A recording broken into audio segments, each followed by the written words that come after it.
tertúlia. Meu boa tarde para todos e todas. Hoje é dia 2 de outubro de 2011, domingo. O verbete é de número 2072, tem 6 páginas, 52 logias e 20 máximos. Chama atenção para o detalhismo, que tem 11 máximos. O tema é trafor ocioso. A especialidade é a traforologia. Quem redigiu o verbete, estudou muito, foi a professora Dayana, que está ali muito bem assessorada aí pelo João Paulo. Definição. O trafor ocioso é o traço-força ou componente positivo do micro-universo da consciência, mantido inativo, estéril, subutilizado, improfícuo, enfraquecido, abandonado, latente na manifestação intraconsciencial e negligenciado na dinamização das reciclagens evolutivas da autoproex. As assinaturas pensênicas inteligentes. O trafor não identificado. O pacto de mediocridade mantido pelo trafor desperdiçado. A inércia traforista gerando o ato de empregar o trafor, ou gerando a regressão evolutiva. Agora, o ato de empregar o trafor ao arregaçar as mangas da camisa e pôr as mãos na massa. Os trafores originados por intermédio de estresses positivos. O trafor enquanto conquista evolutiva. A inteligência evolutiva empregada no aprimoramento de trafores durante a vida humana. Eu li apenas um pedacinho aí da fatologia. O curso intermissivo pré-ressomático burilando trafores. A companhia subaproveitada do amparador predominantemente traforista.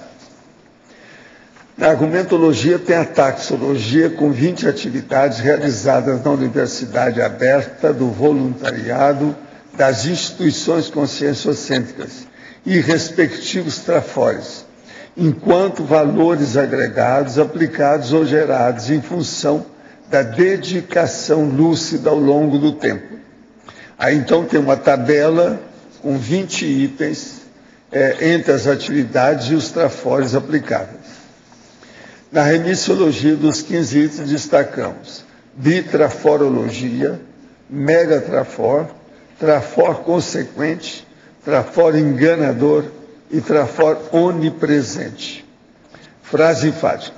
A conjugação cosmoética dos trafores e megatrafor representa eficiente chave dinamizadora do alto desempenho evolutivo de intermissivistas lúcidos, mega focados na interassistencialidade. Você identifica trafores ociosos na manifestação pessoal? Na escala de 1 a 5, quanto prioriza a aplicação de autotrafores? Eu chamo a atenção que a bibliografia tem 8 fontes bibliográficas. Agora, questionamento. Professor, estou lendo o livro do Marcelo da Luz. Ele fala que várias pessoas estão sendo levadas ao alto patíbulo devido ao Deus crucificado. Diz que, em razão disso, Jesus Cristo é um dos maiores assediadores da humanidade, tendo, portanto, um longo caminho de reconciliação para construir. Pode falar algo a respeito? Olha, é isso aí, o que você quer que explique mais? Ele está explicando tudo direitinho. Ele tem sua razão. O J. Cristo é complicada a situação dele. É tanto que a gente nem sabe direito como é que está, como é que a gente encontra, etc. É difícil. Temos que estudar mais tudo isso. Quem foi Oswaldo Polidoro? A suposta reencarnação de Allan Kardec ou uma fraude espírita? Olha, esse Oswaldo Polidoro tinha uma porção de livro que até o Chico combatia lá, calado, a situação que era muito difícil. É muita tolice que tem que esse homem escreveu. Ele era assediado, os amigos todos falavam isso dele. Tem nada a ver com Allan Kardec. Agora, sobre o transmentor aqui que você está procurando saber, eu não sei quem foi. Nem quem, eu sei quem é, mas não sei quem foi. Qual a opinião do senhor sobre o Rock in Rio? Como seriam os bastidores e desafios desse mega evento? Olha, aquilo lá parece que está muito bem organizado, que não houve ninguém que bateu no outro até o momento, parece, né, das coisas que fizeram. Mas esse negócio de rock, eu acho muita besteira, que é uma bateção enorme, quase sempre tem droga no meio e tem excesso. Eu não sei como é que é isso, que eu não vi lá como é que é. Agora, eles fazem isso porque tudo é um jogo comercial, isso tudo é uma indústria. É a indústria da bateção, é a indústria da barulhada. Tem muito disso, que esses aí são da barulhada, porque não tem muita música naquilo que eles apresentam, não. Eu acho vomitivo, esse aqui é o termo que eu uso para isso. Rock é de morte, não é? Em cada besteira. A última que eu vi hoje no iPad, nos Estados Unidos tem uma dona que tem uma banda de rock cats. Só gato que bate. Só gato. Gato toca violão, gato toca nas coisas, bate no negócio, tudo gatos diferentes. E eu vi, vou mostrar até para minha mulher hoje, quando ela voltar, que ela estava fora, ela não viu. Eu achei isso lá numa das, sabe, dos canais americanos. E outra coisa, a mulher fala, explica o negócio todo lá, em inglês, bonitinho, tudo certo no iPad. Agora, gatos, tudo quanto é jeito, tem um deles bonito, o resto não, tudo é. Pois é, esses são os gatos artistas. Agora, Rock Cats, que é o nome da banda. Agora, para você, cara verbetógrafa, atualmente necessito me dedicar por alguns anos a uma intensa carga de trabalho de cunho profissional, o que me vem impedindo de atuar no voluntariado de modo mais ostensivo. Qual a sua opinião sobre o traforo ocioso momentâneo, gerado nesse tipo de situação, devido à indisponibilidade temporária para voluntariado mais efetivo dentro da Max ProEx? Quer dizer, o traforo ocioso do trabalho dele. Quem está perguntando isso é o professor Sandro Batistella, tá? Uhum. Então, o traforo ocioso é aquele traço que a pessoa desenvolveu e ela não usa. Então, no caso aqui, a tabela que eu coloquei são exemplos dentro do nosso contexto de voluntariado.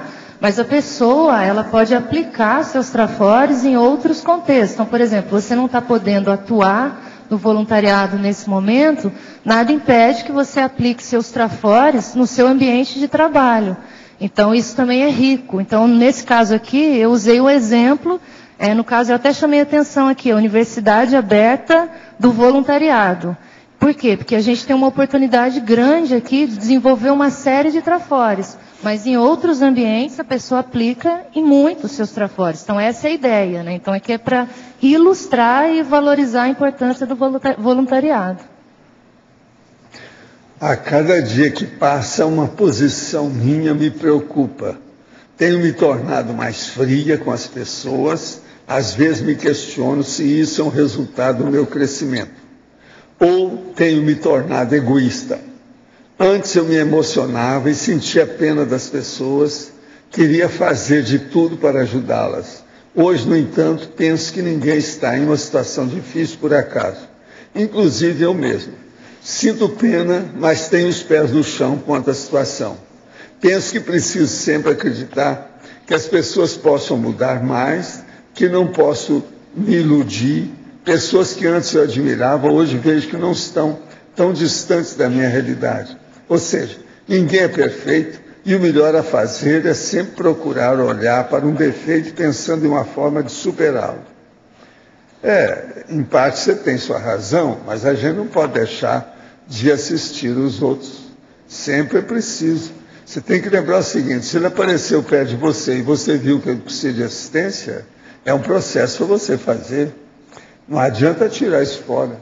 De modo que você tem que ficar entre a frieza siberiana e também o discernimento sereno, do serenão. Tem que ficar entre uma coisa e outra, né? Não pode desprezar também as coisas. Não é assim.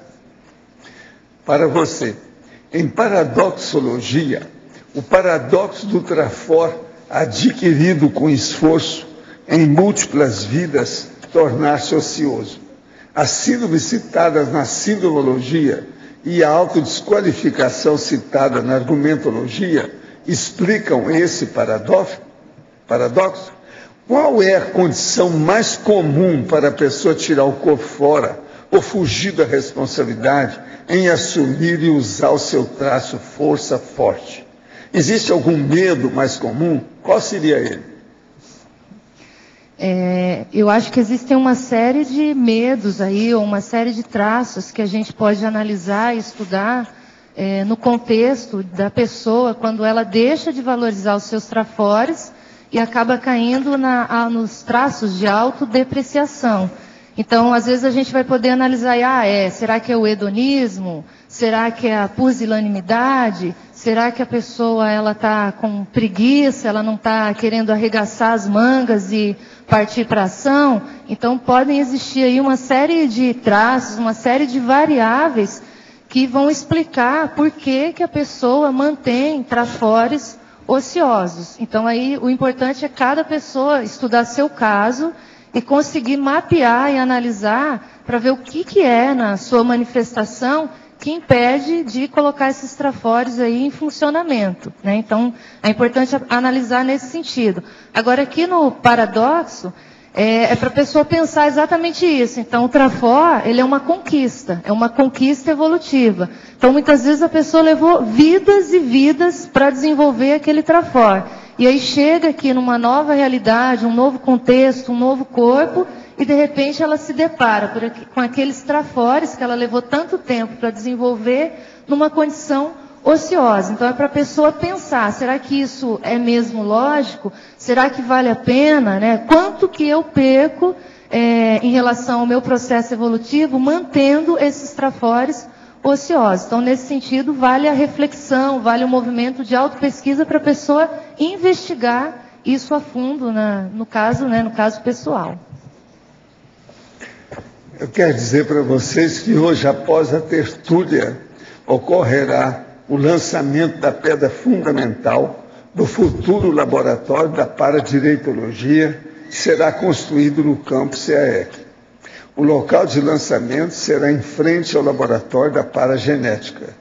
Todo mundo está convidado para o lançamento da pedra fundamental, tá certo? Contamos com a presença de vocês lá. É logo depois aqui que terminar a tertúlia, às 12h30 em diante. Eu quero dizer também que eu estou aqui com o 3º encontro internacional do Colégio Invisível da Dessomatologia, que vai ser de 4 a 6 de novembro, daqui a um mês. O local vai ser na OIC. Aqui, então, tem uma programação das redes parasociais e de assistência, com muito detalhe.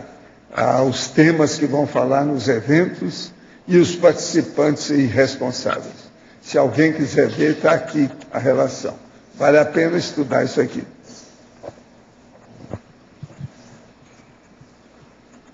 Agora, eu entrego a professora Dayana para vocês. Ver o que vocês vão fazer com isso. Professora com Dayana. ela e com as suas ideias. Aqui na fila é o Cláudio, na letra B, aqui em cima. A minha questão é sobre a tematologia, se ela seria nosográfica, uma vez que representa o traforo ocioso uma omissão deficitária. Queria saber a sua opinião. Eu pensei bastante nesse contexto, Cláudio, e eu coloquei ali na exemplologia exemplos que mostram os dois contextos do traforo ocioso, e aí numa condição neutra e não só tendendo para o nosográfico.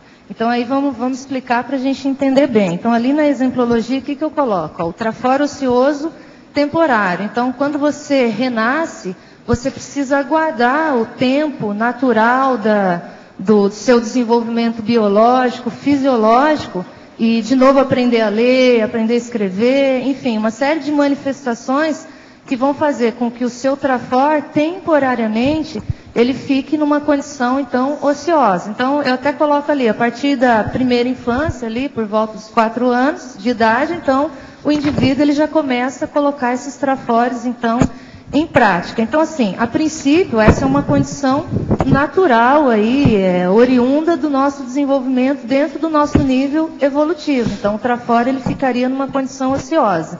E teria o extremo, né? Quando o trafor, você sofre, por exemplo, um acidente e acaba lesionando o seu cérebro. E isso vai impedir você, durante aquela vida, aquele período intrafísico, de você manifestar, então, trafores, por exemplo, ligados à intelectualidade. Então, aí já seria uma condição nosográfica.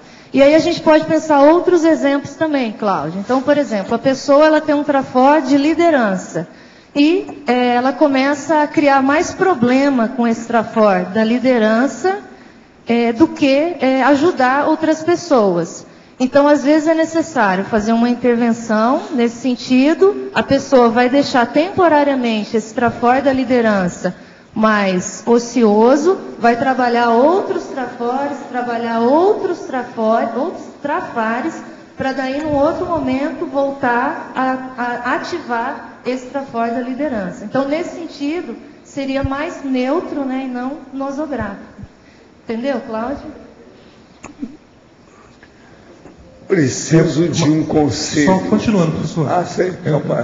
Por exemplo, poderia dar um exemplo da pessoa com problema com liderança, no sentido em que talvez aí ela não seja bem um trafor, seja um trafaro ou uma vaidade de ela querer exercer uma liderança que ela não tem condição? Isso, então. Mas aí, naquele momento, às vezes ela está criando mais problema, exercitando aquele trafor e uma série de outros, porque muitas vezes o trafar, ele está sendo colocado em primeiro lugar. Então, às vezes, vale a pena a pessoa refletir e falar, opa, calma, às vezes é melhor eu parar isso nesse momento, vamos dar um tempo, segura um pouco essa liderança que está extremamente ativa, vamos trabalhar outros trafores, vamos trabalhar outros trafares, para que eu possa, num segundo momento, qualificar o trafor da liderança. Então, é nesse sentido, assim, nesses diferentes exemplos, que o tema foi colocado como neutro e não nosográfico. Perfeito, obrigado. Preciso de um conselho. Tenho um irmão morando em Foz do Iguaçu. Ele sofreu acidente de carro e perdeu parcialmente a memória. Há 2 meses, minha cunhada evita que toda a minha família, sempre muito unida, fale com ele. Diz não ter celular e nem telefone em casa. Temos que ligar da casa de sua mãe, que mora na frente, e esta fala que não estão em casa. Quando alguém da minha família vai até a casa, ela está sempre fechada com cadeado. Há 2 meses que não conseguimos falar com ele. Eu moro nos Estados Unidos e fico limitada de tomar certas atitudes. Descobrimos muitas falcatruas dela e que frequentam a macumba. O que o senhor acha que devemos fazer? Já existe um processo na justiça. Isso que piorou a raiva da cunhada em cima de nós. Queremos saber da saúde de nosso irmão e do seu tratamento médico. Sugeri que minha mãe denunciar a polícia, mas temos medo que ela desapareça com ele. Por favor, nos dê uma luz. Olha, o problema aí é advogado e polícia, não tem outra saída, não. Se o processo vocês querem ver é parente de vocês, se de ver com advogado, os direitos que se tem sobre isso, como é que é possível, ainda mais se o irmão está doente. Se toma uma atitude aqui, diretamente, na situação e nessa comarca, quer dizer, aqui em Foz do Iguaçu. E outra coisa, denunciando a polícia, leva a fotografia dele, leva tudo, para saber como é que é, fotografia dela também, exponha tudo com as fotos, que assim a pessoa fica sabendo quem é. Se amanhã sumir, a polícia já sabe como procurar. Agora, o que eu vejo aí é o seguinte, é advogado, se de ver essa ação, o que quer dizer essa ação na justiça? Que às vezes pode se fazer outra, se de ver o advogado. Segundo, é polícia mesmo, eu não vejo outra saída nisso não. Agora, é bom tomar atitude. É muito estranho uma conduta dessa. Uma pessoa sonegar o marido que está doente, da família, esquisito isso. Isso aí é caso de polícia mesmo. Tenho 40 anos e meus 8 ou 9 anos de idade, minha mãe passou a ser médium. No centro kardecista falaram que eu era o meu irmão que nasceu e morreu no mesmo dia, 3 anos antes. Até meu nascimento, minha mãe teve depressão. Posso ter sido esse menino que depois nasceu menina? Gerei interprisão com essa dessoma? Há alguns anos, em terapia, fiz um desenho como se voltasse antes do último período uterino e vi uma imagem de criança numa escola. Será o curso intermissivo? Como posso analisar isso? Olha, o melhor é você deixar isso tudo no laptop e estudar mais as coisas e trabalhar com o estado vibracional e as energias.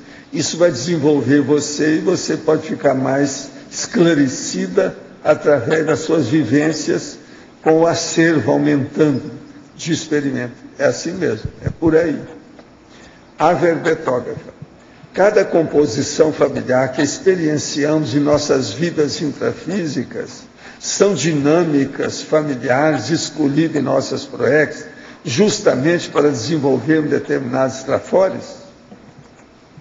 Eu acho que aí vai variar de consim para consim. Então, há casos que você, por exemplo, no nosso caso aqui, nós na condição de intermissivistas, a gente teve uma oportunidade grande de planejar isso tudo. Então, possivelmente, a gente escolheu familiares, né, contextos aí grupais para favorecer desenvolvimento de determinados trafores. Agora, eu admito a possibilidade que em alguns contextos o nível de interprisão, às vezes, ele é tão grande que não é possível efetuar determinadas escolhas desse nível. Ao exemplo do nosso caso aqui, quando a gente já entra nessa condição do curso intermissivo. Então, eu penso que isso varia bastante de pessoa para pessoa, né? Então, essa é a minha opinião.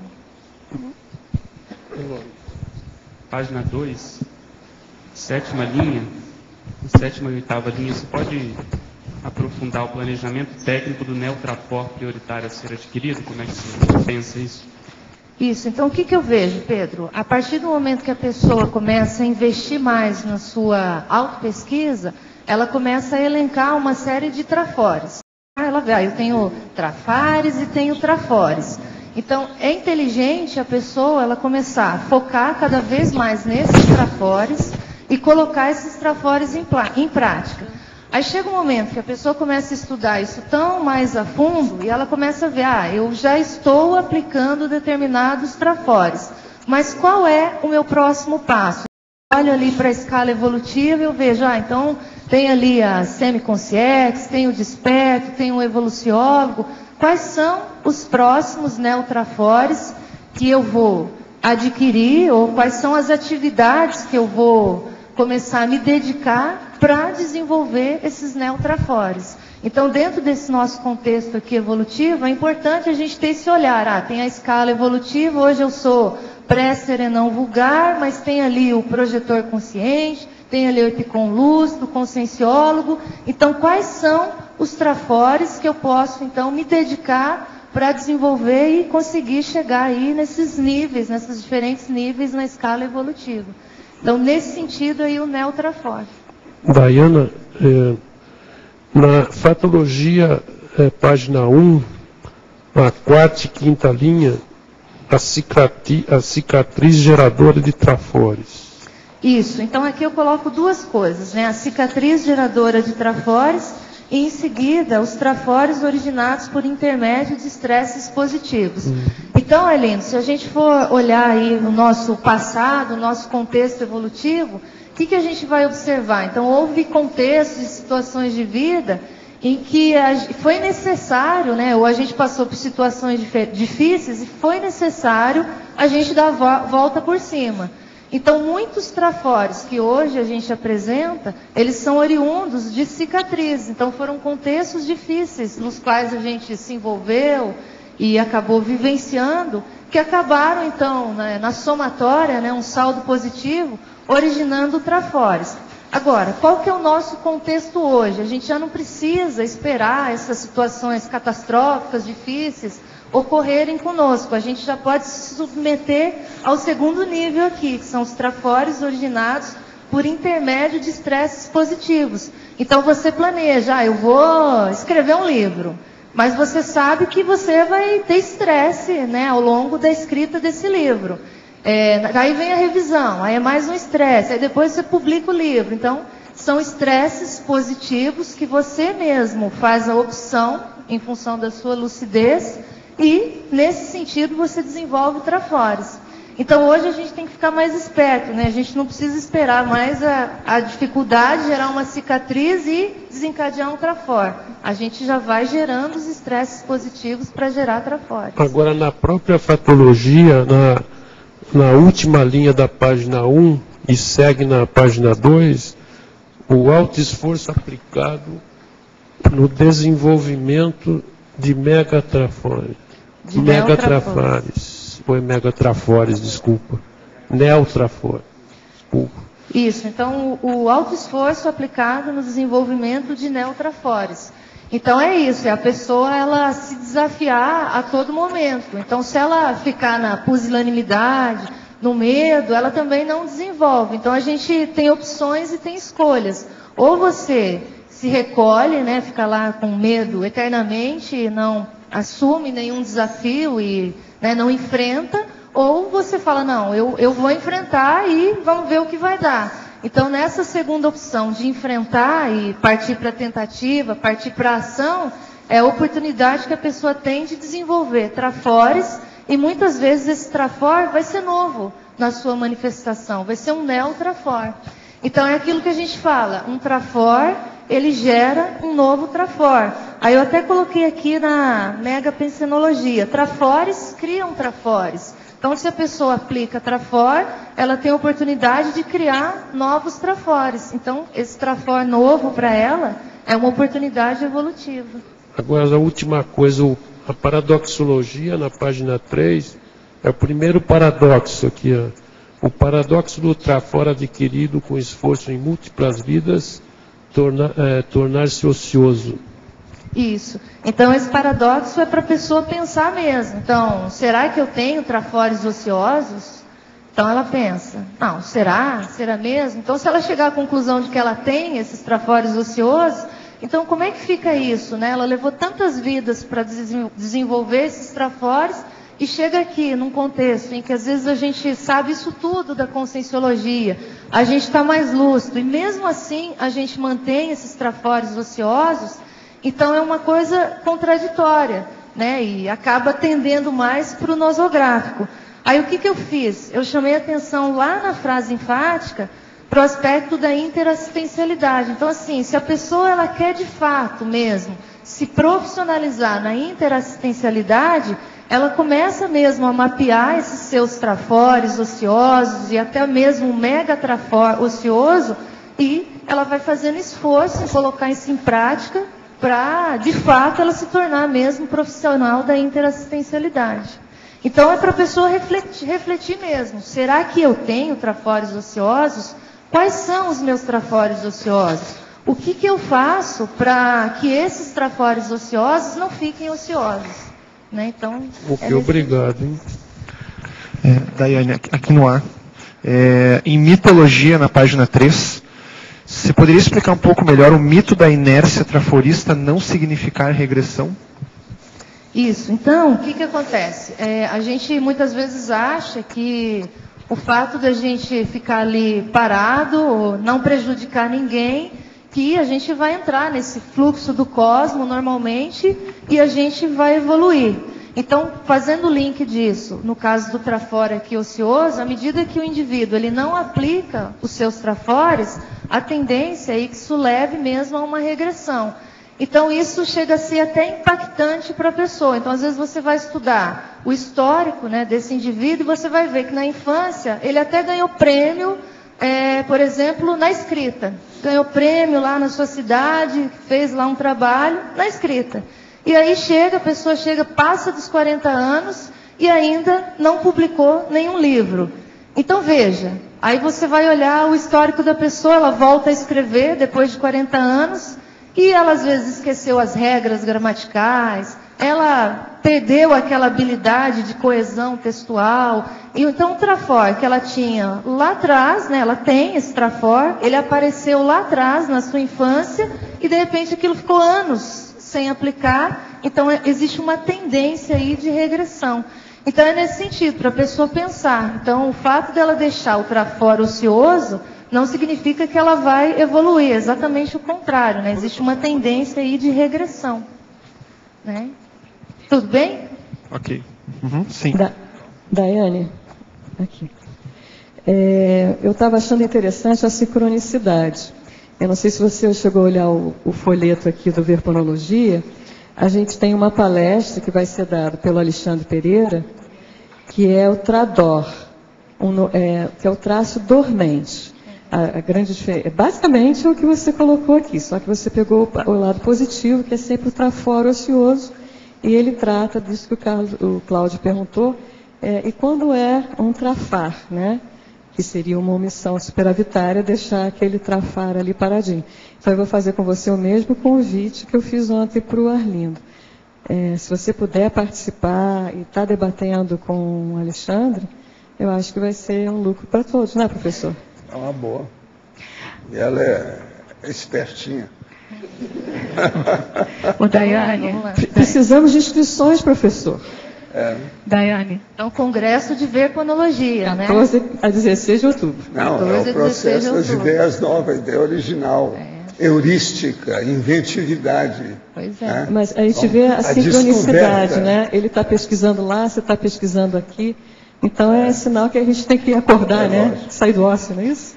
E Daiane? Eu quero dizer para vocês que estou aqui com uma listagem da estatística do segundo encontro sobre longevidade, foi ontem, no Centro de Convivência do Idoso. Foram atendidas 114 pessoas, os participantes.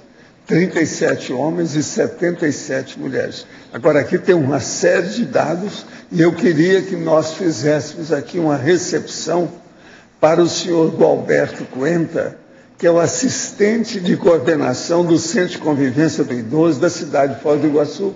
Está lá em cima.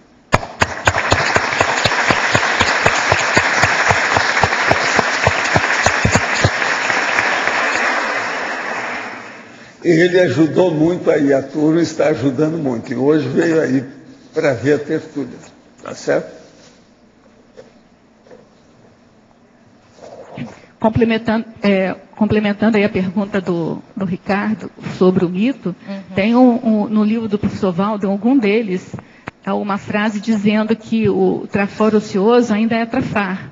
Isso. Né? Você pode complementar isso, então? Isso, então, assim, a gente estudando esse tema aí mais a fundo, né, o que a gente observa? Então, toda vez que o trafor, ele é mal empregado, ou ele não é empregado, ele não é utilizado, então, no fundo, é como se você deixasse os trafares se manifestarem mais do que os próprios trafores. Então, nesse sentido aí, é a regressão. Então, o trafor é uma conquista, é um talento seu, é um componente positivo. Então, não tem muita lógica, né, do ponto de vista da racionalidade, a gente manter esses trafores ociosos, né, Rosa? E assim, muito mais se a gente pegar esses trafores e aplicar aí de modo errado. Então, é nesse sentido aí que vale a pena a gente refletir, né? Então, a gente chama atenção lá na questionologia, né, de 1 a 5, quanto prioriza a aplicação dos autotrafores. Então, vale a pena a gente pensar nisso, né? E fazer uma listagem daqueles nossos trafores que ainda estão ociosos, né? Para que a gente possa, cada vez mais, qualificar mesmo o trafor. Porque, se você for analisar o trafor, tanto os nossos ou quanto das demais pessoas, o que a gente observa? O trafor, ele está em constante desenvolvimento. Então, hoje o meu trafor, às vezes ele é 51%, amanhã ele pode ser 60% de força, 70%, até chegar em 100%. Então, até que esse trafor ele fique de fato assim forte e se torne, por exemplo, até um megatrafor, ele está em constante desenvolvimento. Então, nesse sentido, vale a pena a gente refletir, né, sobre esse aspecto da ociosidade. Daiane, Renato aqui no B. Ô, Renato. Na página 3, paradoxologia, queria que você comentasse o último aí, o paradoxo da consciência imatura, preferir mascarar a própria realidade. Isso, então, paradoxo da consciência imatura, preferir mascarar a própria realidade a encarar a verdade passível de aprimoramento. Então, é essa lógica aí que a gente está querendo trazer, né? Então, uma coisa são os seus trafores, você analisar qual é a força que esses trafores possuem hoje. E você está bem ciente, tranquilo, que isso é uma realidade ainda a ser aprimorada. Então, você tem muito trabalho ainda à frente. Então, você foi lá, detectou na sua manifestação que, por exemplo, você tem um trafor da solidariedade. Então, esse trafor da solidariedade, ele pode ser qualificado e se transformar em trafores ainda mais fortes. E você pode agregar outros trafores, até você, por exemplo, chegar na mega fraternidade, né? Então, um traço mais forte ainda. Então, é importante a pessoa estar bem assim, ciente, né, e autoconsciente dessa realidade ainda, ou dessa necessidade de aprimoramento desses trafores. Só que muitas vezes a gente prefere não olhar para esses trafores e mascarar essa realidade mesmo assim sabendo que eu ainda posso melhorar esse traço positivo. Então, se hoje ele é força para mim, ele pode ser mais forte, mais forte, mais forte. E com essa característica, esse componente positivo, eu posso auxiliar cada vez mais pessoas. Então, por que eu deixo esse trafor ocioso? Então, será mesmo que eu estou assim, considerando o aspecto da interassistencialidade? Então, vale a pena a pessoa refletir, né? É chato, né? Mas vale a pena a pessoa refletir. Tem uma outra pergunta aqui. Na página 2, a segunda linha, a fatologia, né? Página 2. A identificação do trafor representando 1% de teática do traforismo. E também a seguinte aí. A aplicação efetiva do trafor representando 99%. Isso, então, muitas vezes a pessoa ela acha que só o fato dela ter identificado o trafor já significa que ela vai aplicar esse trafor. Então, na verdade, a gente faz aí um trocadilho, né? Que na verdade a identificação ela é só um passo, representa só 1% de teática. Opa, consegui identificar um conjunto aí de trafores. Ah, beleza, 1% para você. Então ainda está faltando 99% de aplicação para que de fato esses trafores eles saiam da condição de ociosidade e sejam de fato, ou fiquem de fato, onipresentes na sua manifestação. Então, na verdade, o esforço maior é na aplicação do trafor mesmo. Então, a identificação ela é um passo, ela representa 1%. Então, o resto é esforço mesmo pessoal para que o trafor se manifeste, né, ao longo da sua vida. Daiane, Osvaldo aqui acima no ar. Na patologia, na página 2, na quarta linha, de baixo para cima, diz a manutenção da postura trafarista evidenciada pela ausência constante de trafores faltantes. Isso. Então, qual que é a ideia aqui para a gente poder pensar, Osvaldo? Então, muitas vezes, você vai lá, responde o conscienciograma e você chega a uma série de traços que você identifica que você ainda não tem, que seriam trafores. Trafores que faltam na sua manifestação, né, na sua manifestação pessoal. Então, se você não faz um movimento de conquista desses trafores que você ainda não tem, seriam os neotrafores, né, os traços faltantes que você ainda não tem, o que você mantém? Mantém uma postura trafarista na sua manifestação. Então, o trafor é como se fosse a cereja do bolo, né? Aquela coisa boa que a gente deve pegar, né, com as duas mãos e investir todas as forças. Então, tanto naquele que a gente já detectou na nossa manifestação, quanto aquele que a gente já conseguiu mapear que a gente não tem, mas é positivo. Então, esse investimento, ele tem a tendência de puxar a pessoa para frente, né? Então, se a gente fica parado no tempo, não vai atrás de nenhum trafor novo, e ao mesmo tempo nem aplica os trafores que a gente tem, então, o que a gente faz na prática é manter essa postura trafarista. Bem claro. Tenho mais uma que eu gostaria que você expanda a ideia. É o último ponto da fatologia da página 2. Os trafores onipresentes propiciam a inserção da consciência no ciclo de autoatravessamento multiexistencial. Isso, então, os trafores onipresentes propiciando a inserção da consciência no ciclo do autorrevezamento multiexistencial. Então, o que a gente vê? Esse autorrevezamento é o entrosamento, né, de uma vida com a outra. Então, como é que eu vou entrosar uma vida com a outra? Quais são os aspectos que eu vou trabalhar hoje para que eu possa entrosar esse meu contexto atual com o próximo? O que eu tenho que fazer hoje? Então, nesse sentido, entram os trafores. Então, o que a gente observa? Quanto mais a pessoa aplica os seus trafores, ou coloca os seus trafores em prática, mais resultados positivos essa pessoa pode alcançar. Então, nesse sentido, ela pode conseguir já se inserir nesse ciclo do auto-revezamento multiexistencial. Então, entrosando uma vida com a outra. Então, a pessoa precisa pensar, né? Então, o que é mais sério no meu contexto para que eu possa fazer hoje para entrar nesse mecanismo de auto-revezamento? Então, eu sei que, ao dessomar, no período intermissível, eu continuo um trabalho que eu já fiz aqui, e quando eu voltar numa próxima ressoma, eu novamente retomo esse trabalho e continuo. Então, dentro, né, desse princípio, quanto mais os trafores eles são aplicados, mais onipresentes na sua manifestação. Então, maior é a chance da pessoa conseguir entrar nesse mecanismo de auto-revezamento multiexistencial. Ok, muito claro. Meus parabéns, sim? Tá bom, obrigada. Professor, qual seria a melhor maneira de manter um bom desempenho intelectual diário de forma mais constante? Olha, existe aí um verbete chamado turno mental somático, ou turno intelectivo, intelectual. Ele pode te ajudar. Agora, geralmente o que se deve fazer é o seguinte, é ler, de preferência, livros seus e livros técnicos. E você fazer apontamentos diretamente no livro, riscar o livro todo. Segundo, anotar, fazer registro nesses livros, como eu disse, mas além disso, nos arquivos digitados no laptop. Terceiro, escrever o texto original seu. Isso também pode te ajudar muito. Agora, é lógico, se uma pessoa tiver chance, igual aqui, por exemplo, que ela pode participar de curso, de eventos, de debates, de tertúlia, isso também seria uma quarta posição mais séria ainda. Para verbetógrafo, poderia sugerir alguma dinâmica de grupo para identificação do megatrafora individual?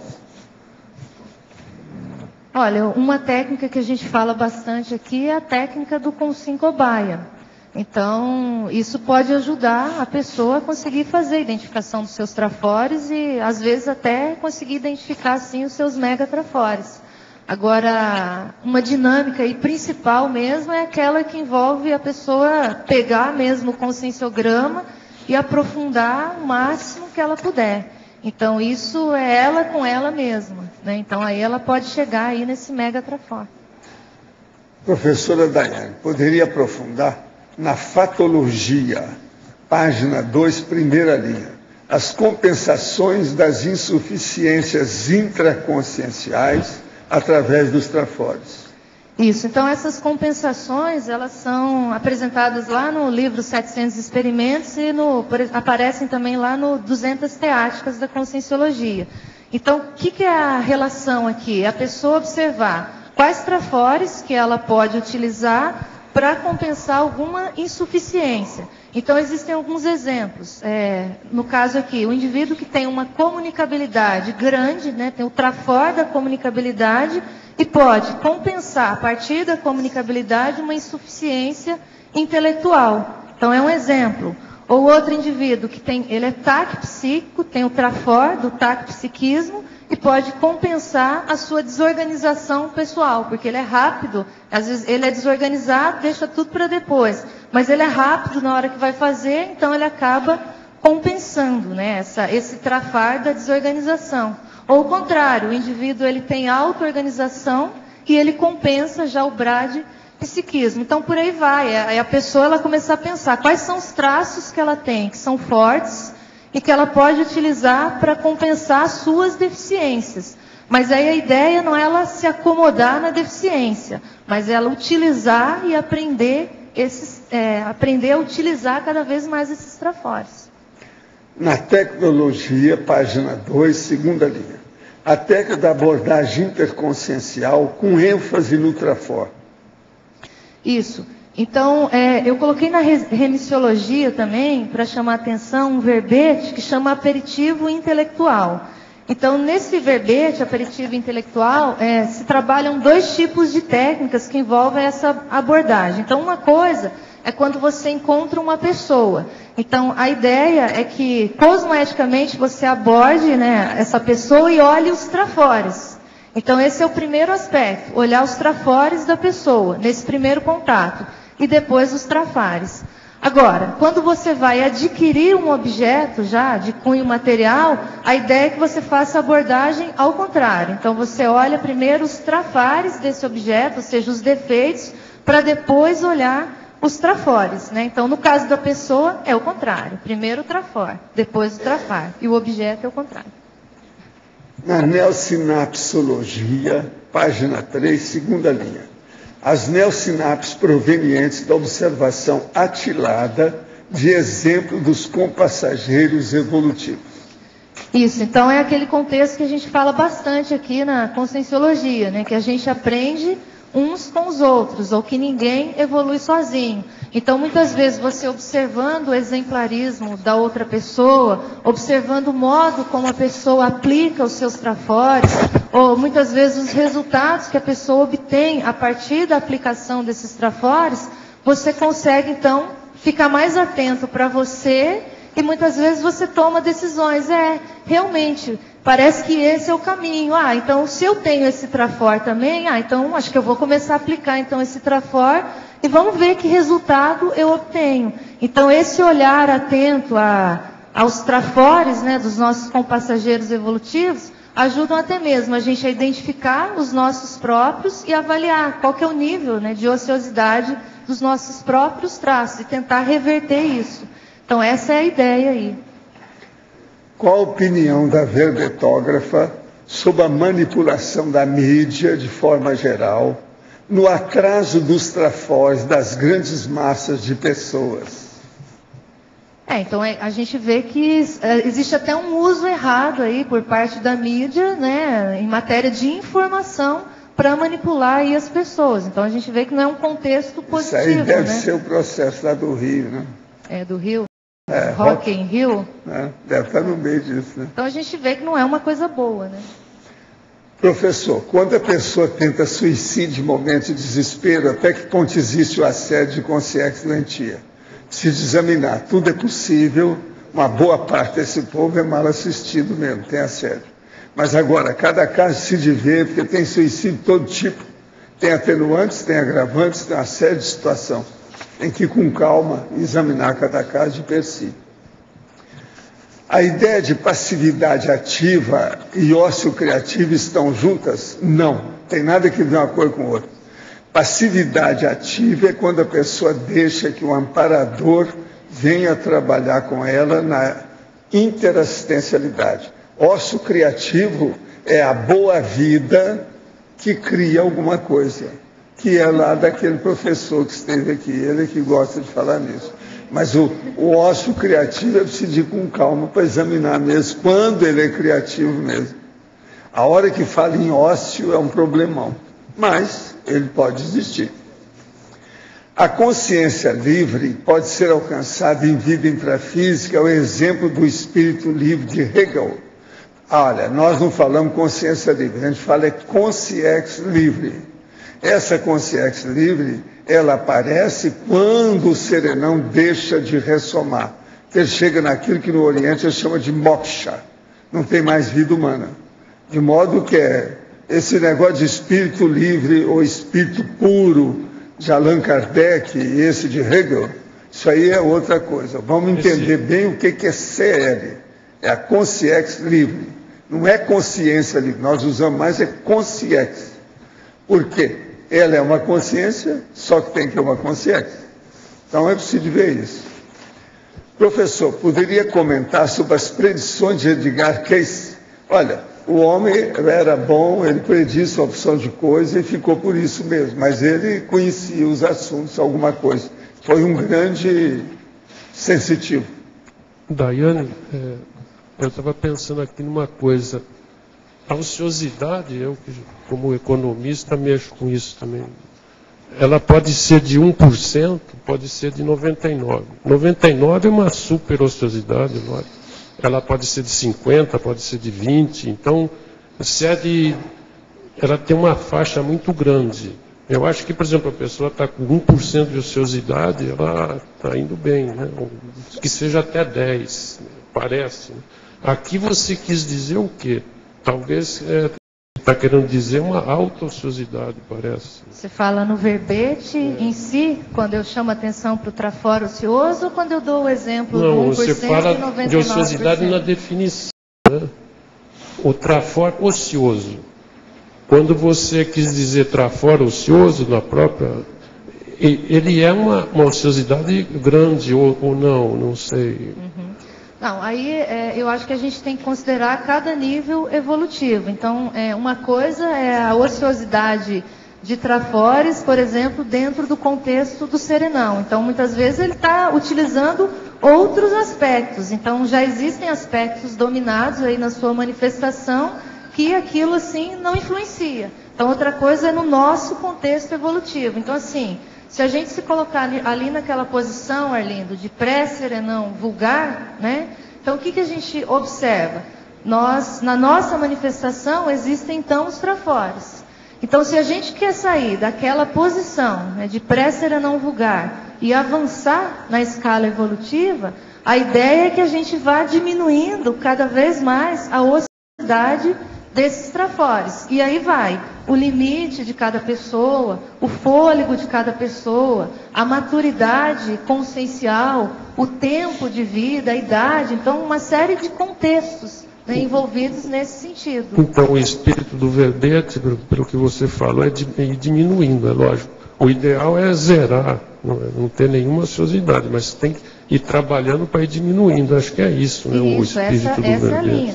A ideia é a gente, assim, olhar para o trafor como uma conquista evolutiva e aplicar esse trafor, né? E a pessoa refletir: será que eu tenho trafores ociosos? Se eu tenho, eu identifico quais são esses trafores, e se eu identifico, o que é que eu estou fazendo para que esses trafores eles deixem de ser ociosos? E quais são as atividades, então, que eu vou entrar, que eu vou optar, para que eu vá trabalhando pouco a pouco esses trafores. E a pessoa bem lúcida, né? Ela sabendo que ela vai trabalhar isso ao longo do tempo. Então, às vezes, a gente vai levar essa vida toda, por exemplo, para adquirir um trafor aqui, que eu até chamo atenção, linearidade pensênica. Então, às vezes, a gente vai trabalhar essa vida toda e mais tantas aí pela frente, para adquirir linearidade pensênica. Ela vai fazer um esforço para aumentar a utilização do trafor, que é diminuir a ociosidade. Exatamente. Né? Certo. Obrigado. E a pessoa ciente que no momento que ela usa, então, esse trafor, ela tem a oportunidade de criar outro. Então, trafores criam trafores, ou trafores geram trafores. Então, você pode daí chegar a um ponto que você conjuga um trafor com outro, que é o exemplo daquele verbete lá da remisiologia, bitraforologia. Então, você começa a conjugar 2 trafores. Eu tenho coragem, eu tenho sensatez. Então, você já junta 2 coisas importantes. Então, o que é que vai dar isso? Qual é o resultado disso? Aí dá um sinergismo que 1 e 2 pode ser 3. Exatamente. Aí a junção, a conjugação de 2 trafores leva a um terceiro trafor. A conjugação de 3 trafores a 4 trafores. E por aí vai. Correto. Né? Obrigado. Até a gente chegar no nosso modelo evolutivo, que é o serenão, que a princípio é aquele indivíduo que consegue utilizar o maior número de trafores. Né? Então, essa é a ideia.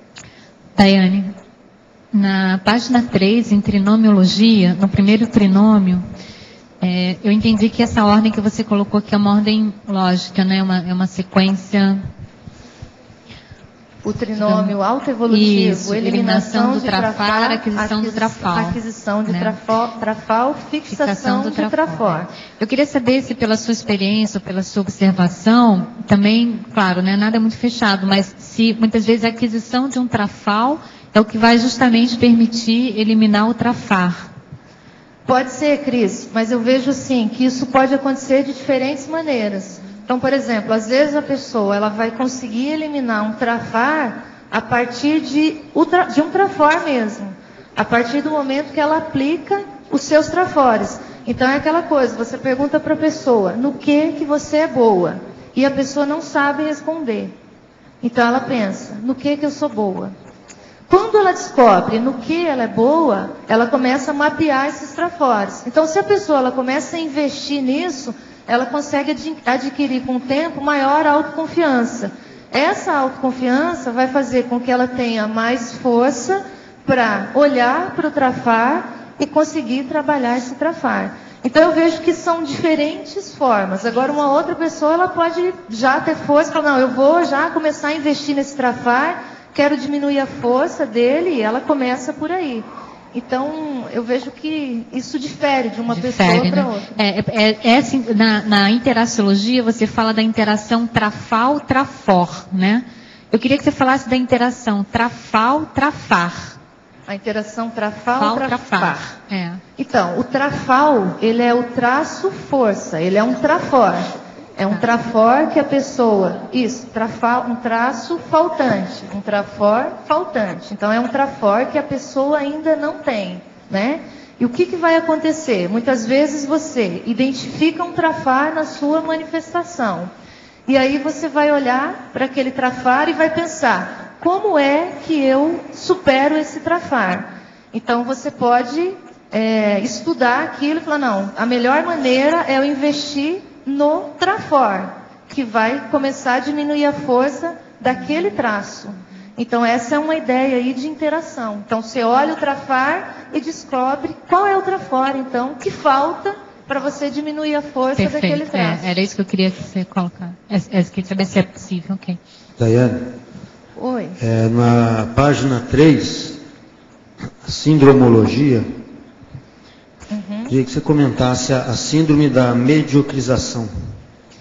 Isso, então a síndrome da mediocrização, então aplicada aqui nesse contexto dos trafores ociosos, é justamente isso. Então o indivíduo, ele tem assim, ele está sentado no pote de ouro, né? Ele é o indivíduo que tem um potencial imenso em função dos seus trafores. Mas o fato desse indivíduo não aplicar esses trafores, não colocar em prática, significa que ele fica com essa postura de mediocrização. Então, se a gente olhar aqui o nosso contexto da comunidade, a gente tem inúmeras oportunidades para a pessoa sair dessa mediocrização. Só que isso significa que vai precisar ter um maior esforço. Vai precisar priorizar determinadas condutas, determinadas rotinas de horário. Então, às vezes, a pessoa ela não quer mudar nada disso nela. E ela fica presa a essa síndrome da mediocrização. Então, ela fica em subnível, fica subaproveitada. Então, essa é a ideia aí para a pessoa poder pensar e refletir sobre isso. Sim, também na página 4... na autodesqualificação, queria que você comentasse ou expandisse um pouco aí essa autodesqualificação que você cita aí. Isso, então a autodesqualificação, a manutenção do trafor ocioso reverbera padrões ou esquemas mentais disfuncionais. Por exemplo, a desqualificação do positivo, gerando comportamentos autoderrotistas. Então, dentro desse investimento de autopesquisa, a pessoa mapeando, muitas vezes, a sua pensenidade, ela consegue detectar esses esquemas mentais disfuncionais. Então, às vezes, o que ela observa? Que ela desvaloriza aqueles traços positivos que ela já tem, que ela já conquistou, e entra numa postura derrotista. Então, ela se compara com a outra pessoa. Ela olha um traço de liderança dela, por exemplo, e aí ela pega, olha aqui, o João, e fala, não, mas o João Paulo, ele tem mais liderança que eu.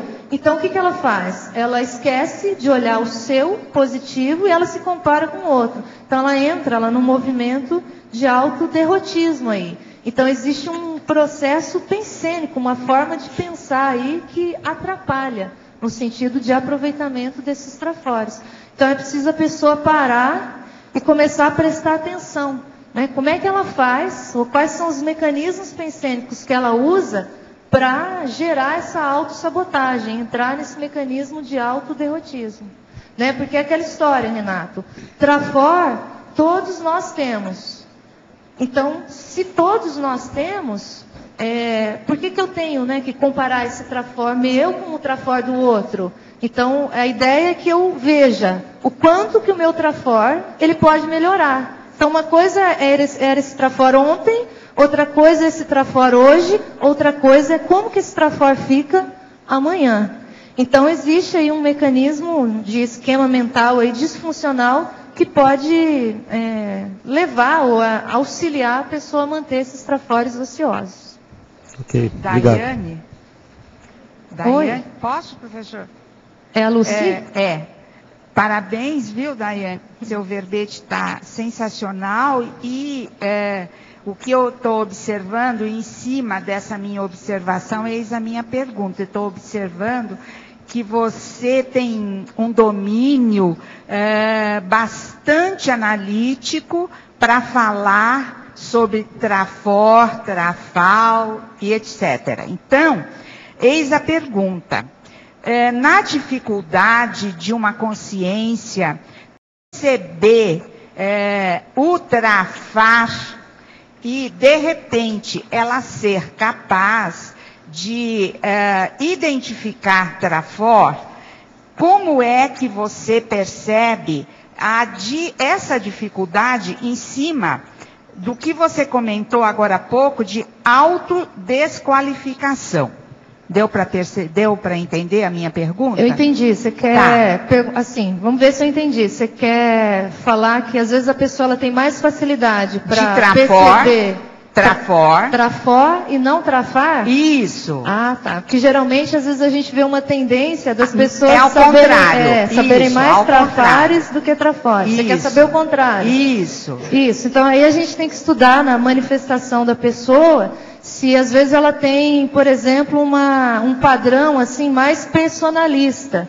Então, ela se acha, né? Aquela coisa, se acha.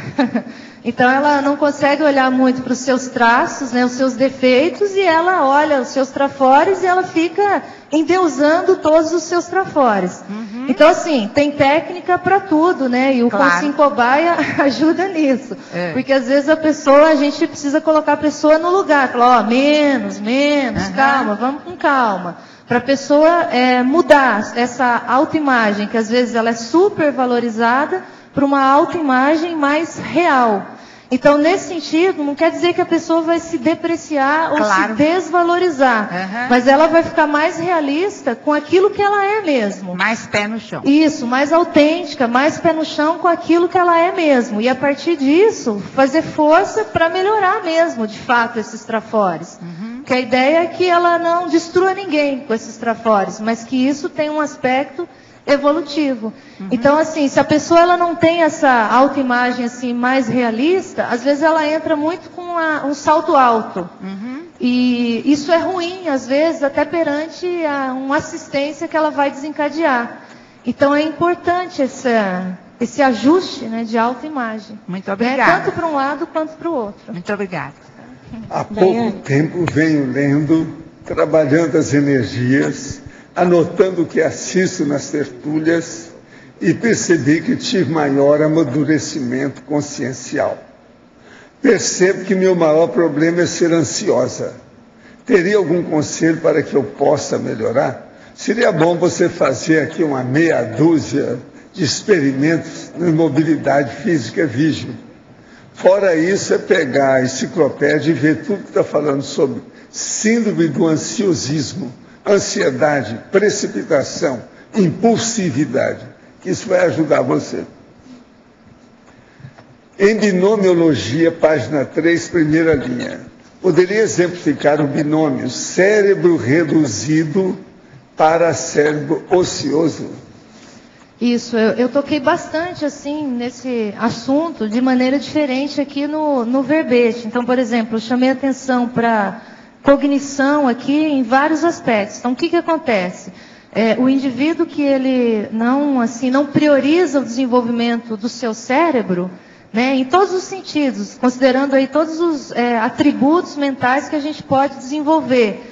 No final, o que a gente observa? A gente tem um paracérebro ocioso. Então, quando a gente não investe no nosso aumento de dicionário cerebral, por exemplo, e às vezes o amparador ele quer passar uma técnica, passar uma informação. Então não existe uma conexão aí do paracérebro para o meu cérebro. Então isso gera uma limitação. E nesse sentido é o próprio traforo ocioso, né? Então, se eu tenho um cérebro que eu posso aprender muito, por que eu vou deixar então esse cérebro ocioso? Né? Então, vale a pena a pessoa pensar nisso também. Agora, é bom a gente esclarecer que o Adélio, o Arlindo e eu não temos nada a ver com isso, tá certo? De que maneira uma consim com problema cerebral faria para evoluir e descobrir os seus trafores? Então, aí a gente tem que ver qual é, assim, o nível, né, desse problema cerebral. Então, assim, existe algum esboço ainda de racionalidade a partir disso, né? Então, o que é que a gente consegue, então, resgatar nessa pessoa e trabalhar? Então, às vezes você vai chegar à conclusão que você não consegue bem mexer ali com aspectos mentais ou intelectuais, mas você consegue trabalhar outros aspectos, por exemplo, a autoestima daquele indivíduo de um outro modo, a psicomotricidade daquele indivíduo de outra forma. Então, às vezes você vai deixar de trabalhar determinados aspectos intelectuais em função de uma limitação cerebral, mas existem outros trafores a serem trabalhados. Então, por exemplo, existem trafores de natureza somática. Então, a higiene, né, o cuidado com o soma, a saúde, né? Então, como é que a gente pode trabalhar esses aspectos, né, nesse indivíduo? Então, a gente não pode limitar, né? Trafores com base também energéticos. Então, como é que se ajuda esse indivíduo a trabalhar nesse sentido?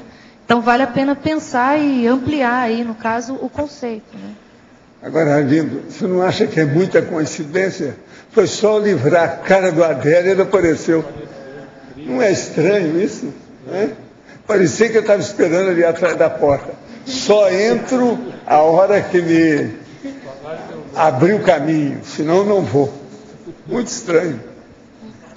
Professora Daiane, em Sindromologia, página 3, segunda linha. Poderia explicar melhor a infradotalidade energética do casca grossa?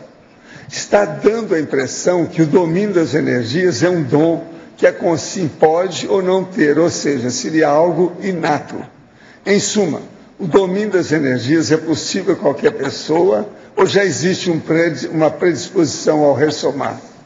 Não, vamos por partes, né? Então, o domínio energético, a princípio, ele é possível a qualquer pessoa.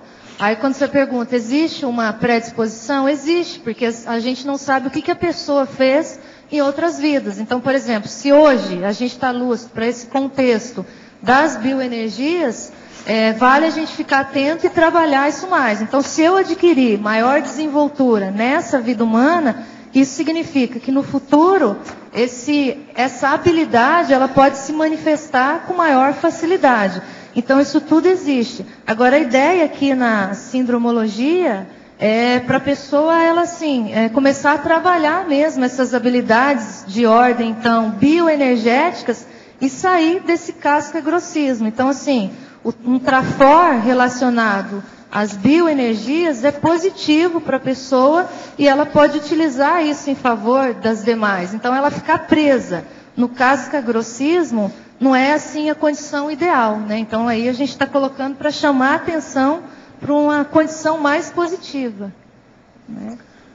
Não seria fundamental que os professores ajudassem as crianças a despertarem seus trafores? Mas o que vemos nas escolas públicas, principalmente do ensino fundamental, são professores castrando os potenciais das crianças, subestimando a capacidade das mesmas. Isso se der porque os próprios professores, podem estar com seus trafores ociosos. Isso pode ser um travão no caminho evolutivo das pessoas? Tá, isso pode acontecer sim. É possível que o professor que está ali trabalhando com as crianças esteja sim com seus trafores ociosos. Isso pode acontecer. Mas o que a gente observa aí na prática é que existe uma tendência mesmo generalizada de se nivelar mesmo por baixo. Então, eu sou professora universitária e eu formo alunos na licenciatura, no curso de biologia. Então, aí o que eu faço? Quando eu vou à escola, né, observar o meu aluno, que aí está ministrando a aula, está nesse processo de formação na licenciatura, a gente observa exatamente esses padrões. Então, tem aluno que leva material diferente, então leva planta, leva animal, e aí ele chega na aula, ele quer, assim, apresentar coisas diferentes, ele quer explicar coisas diferentes. E muitas vezes o professor titular, ele restringe o aluno e fala, ó, não traz muita coisa não, que os alunos não são capazes de aprender. Então aí você tem que gerenciar todo esse contexto, que na verdade é exatamente o oposto. O aluno, ele quer coisa nova, ele quer aprender coisa nova. E aí a gente observa que a própria forma de educação mesmo restringe esses trafores. E aí quando você vê um outro exemplo de um aluno que faz exatamente o oposto, ele leva coisa diferente, ele consegue movimentar ou dinamizar as aulas, ao final do estágio, aí os alunos não querem que esse estagiário saia. Eles falam, professor, não vai embora não, fica dando aula para a gente, né? Então a gente vê que dá resultado quando o professor ele sai desse conceito de nivelar por baixo e deixar de subestimar a inteligência dos alunos. Então isso é uma coisa que a gente fala bastante, né, no ambiente universitário, para tentar formar melhor o professor, para que ele esteja qualificado para poder atender melhor o aluno e aí, nesse sentido, conseguir qualificar ou fazer desenvolver trafores nos alunos. Então, são exemplos, né? Daiane, na página 3, a binomiologia, você poderia expandir essa relação aí do binômio traforismo-autoconfiança? Traforismo, autoconfiança. Isso, então o que a gente vê aqui, Renato? Se você observar, muitas vezes no seu próprio contexto íntimo, né, a sua manifestação íntima, às vezes você vai perceber que você fica muito bravo com você mesmo, pelo fato de você perceber trafores e não conseguir aplicar esses trafores. Então o desconforto pelo fato de não aplicar os trafores, ele é maior em função do contrário, assim, do desconforto, muitas vezes, de você exercitar esse trafor. Então, às vezes, você vai falar assim, caramba, mas vai me dar muito trabalho desenvolver tal coisa. Mas o resultado, o benefício, a sensação de bem-estar íntimo, ela é superior a esse esforço. Entende? Então, assim, se a pessoa pensar, o desconforto é pior. Entende? Ela olhar para os trafores e ver que aquilo está ocioso. Então, ela se sente muito mais, né, desconfortável nesse aspecto. Né? Então, vale a pena. É aquela história, na consciência terapia o pessoal trabalha bastante isso. Né? Então, observe quais são os seus incômodos. Né? O que te incomoda? Então, te incomoda ficar com trafor ocioso? Por quê? Né? Então, você quer reverter isso? Então, o que a gente pode fazer nesse sentido? Tá? Obrigado. Daiane, eu estava pensando aqui no motor da evolução, aí eu queria saber se você considera, o que você acha, né? De o extrapolacionismo ser um processo de produção de trafar ocioso para movimentar a gente para frente. Você já pensou isso? Peraí, Rosa, repete, se eu acho que extrapolacionismo... o extrapolacionismo, sabe? Uhum. Se isso pode ser considerado uma criação, um método de criação de trafar ocioso para botar você para frente. Eu acho que sim, eu acho que o extrapolacionismo ele pode funcionar como um agente motivador. Então, muitas vezes, aquela extrapolação de algo que você não conseguir, de repente você consegue, então aquilo mostra um resultado que vai te motivar a trabalhar mais para conquistar aquilo. Então, nesse sentido, eu vejo que pode acontecer sim, pode ser um elemento, um instrumento para a pessoa ver, olha, então se esse trafor ele ficar na ativa, eu vou sentir isso, ou vai acontecer esse resultado, então vale a pena, então vamos lá. Então pode ser um instrumento sim, motivador e auxiliador nesse sentido. É bem forte isso, mas o conceito de trafar ocioso é aquele trafor que você já, que você já domina e você deixa ele quieto, né? Isso, no caso do extrapolacionismo, não. É uma vivência que você tem, que você é capaz, você sabe que é capaz de... Você passa a perceber a sua capacidade, ainda não seria assim, estrito lato sensu, assim, um trafor ocioso. Mas eu fiquei me perguntando se se a gente poderia considerar até certo ponto, né, um trafar ocioso. Trafar Aí, nesse sentido, ou trafor? Desculpa, trafor. Então, nesse sentido, todo mundo tem um pouco de trafor, todo mundo tem, enquanto está no processo de evolução, todo mundo deve ter um trafor ocioso. Eu penso que sim. Eu acho que se a gente for olhar aí a nossa lista de trafores, existe uma probabilidade grande assim da pessoa ter trafor ocioso. Até aquela pergunta chata, assim, você já identificou seu mega trafor? Aí a pessoa pensa, não. Então, se eu não identifiquei o meu mega trafor, há uma grande possibilidade desse mega trafor estar ocioso. Você concorda? Concordo. Então, nesse sentido, assim, é chato, né, para a gente, mas é uma realidade. Tá bom, obrigada. Eu sei de um mega trafar da maioria aqui. Qual? Uns 90%. Vocês não são serenões. É um trafal. Falta o serenismo. Pois é.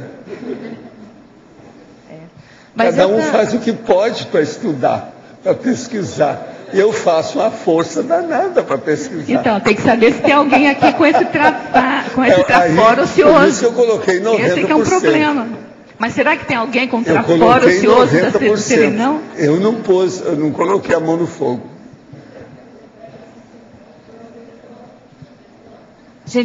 Alô? A gente quer saber os 10% que já são também. Pois tá?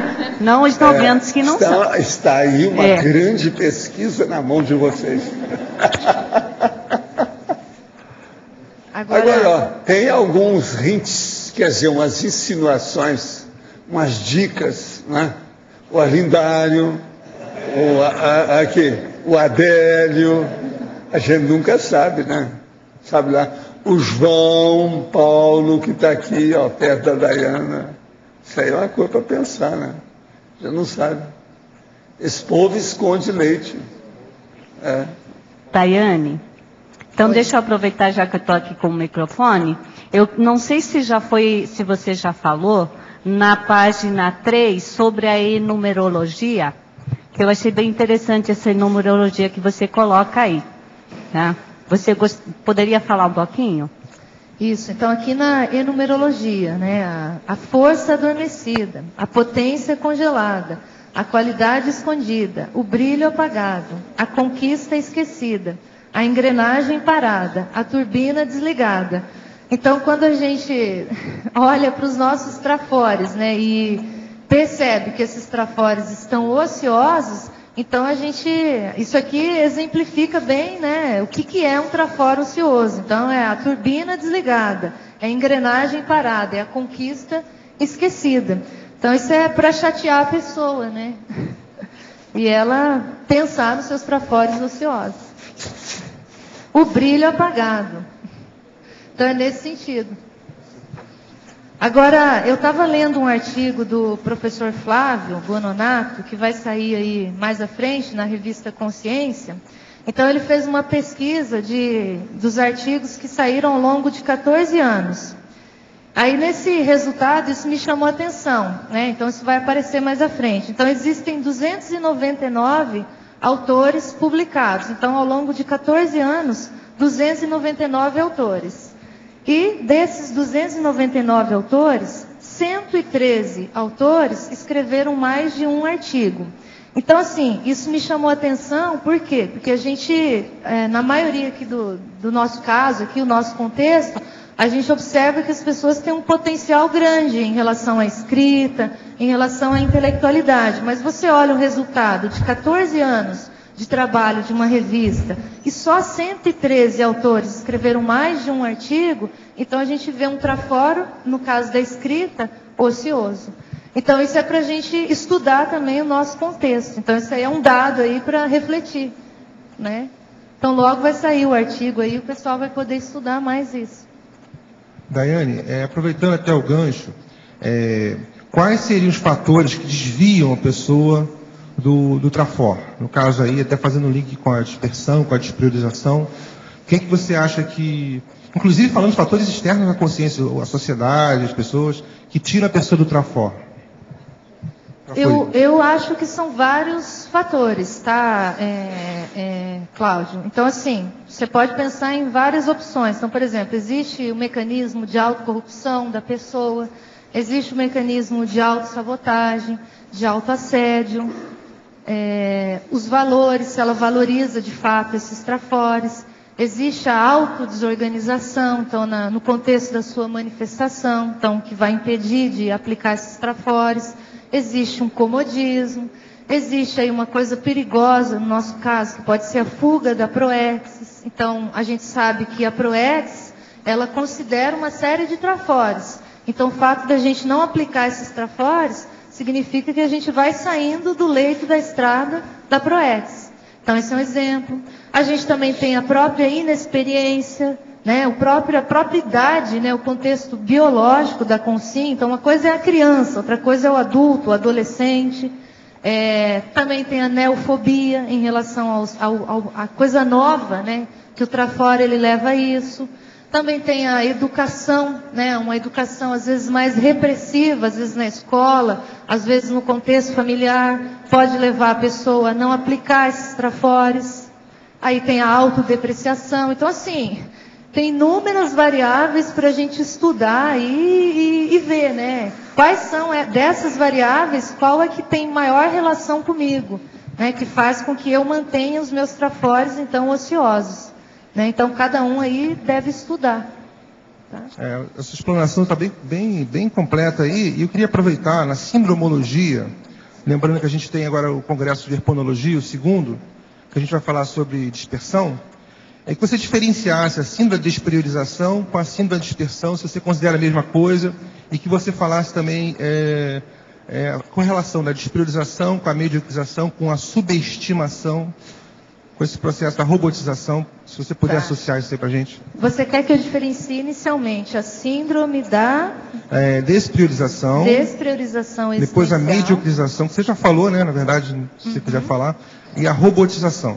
A robotização existencial. Então, e fazer um cotejo entre a despriorização e a dispersão, se é a mesma coisa ou não. Isso. Então, no caso aqui da síndrome da despriorização existencial, o que a gente observa? Que se você for estudar trafor, o nosso contexto da vida humana, ele favorece o aparecimento ou o desenvolvimento de trafores. Então, se você for olhar, é aqui, nesse contexto da vida humana, que você tem a oportunidade aí de desenvolver esses trafores. Então, quando você esbanja isso, né, subutiliza esses traços, ou essa capacidade, você entra nesse sentido aqui do que a gente está querendo colocar, que é a síndrome da despriorização existencial. Então, você não aproveita a vida humana enquanto elemento gerador de trafores. Né? E você pode cair também nessa síndrome da mediocrização. Então, você fica sempre se nivelando por baixo, sempre menos, você pode mais, mas você fica se nivelando por baixo, em função de vários fatores. E a síndrome da robotização existencial. Então, às vezes, o indivíduo ele começa a entrar num mecanismo de repetição e ele não sai daquilo. E aí ele vai repetindo aquela mesma tarefa, ele já ficou bom naquela tarefa. Mas a pessoa não quer sair daquela tarefa, ela quer ficar só naquilo. Então não existe uma ousadia, né? Ela não se propõe um desafio novo para que ela possa desenvolver outras características. Então muitas vezes ela fica presa, né, nesse aspecto de robotização existencial. E tudo isso, se você pegar, a gente chega lá no final, ó, o potencial traforístico adormecido nas síndromes regressivas. Então aí você pode colocar várias síndromes aí. A síndrome da dispersão, a síndrome do perfeccionismo, a síndrome da insegurança, da autovitimização. Então uma série de síndromes relacionadas a esse contexto regressivo mesmo da não aplicação de trafor. Mas a dispersão e a despriorização não seriam sinônimos? A despriorização existencial e a síndrome da dispersão? Não bem, assim. Existe uma aproximação aí, mas você pode analisar diferentes fatores, assim, em cada uma dessas síndromes. Tá? Eu vejo desse modo. Você pode ter síndrome de dispersão dentro do contexto da vida humana. E no contexto da vida humana, você pode entrar na despriorização existencial por vários aspectos, não só a dispersão. Então, existe uma aproximação aí, mas existem as diferenças. Professor, o senhor fala que uma consciência, quando ela é convidada para fazer um intermissivo, é considerada a FEP, né? No Congresso Intermissivo, o senhor citou isso, que um fator principal, o único fator, não sei, é a FEP.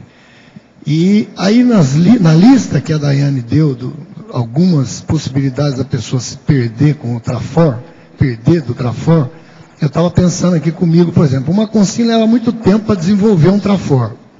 Aí ela desenvolve um Trafor e numa vida passada dela, ela usa aquele Trafor de uma maneira anticosmoética.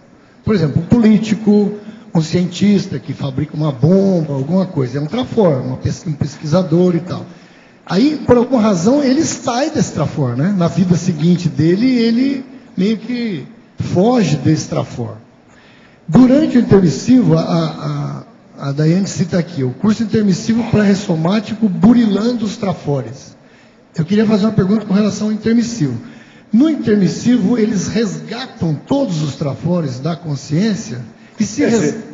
Vocês, nós, não é isso?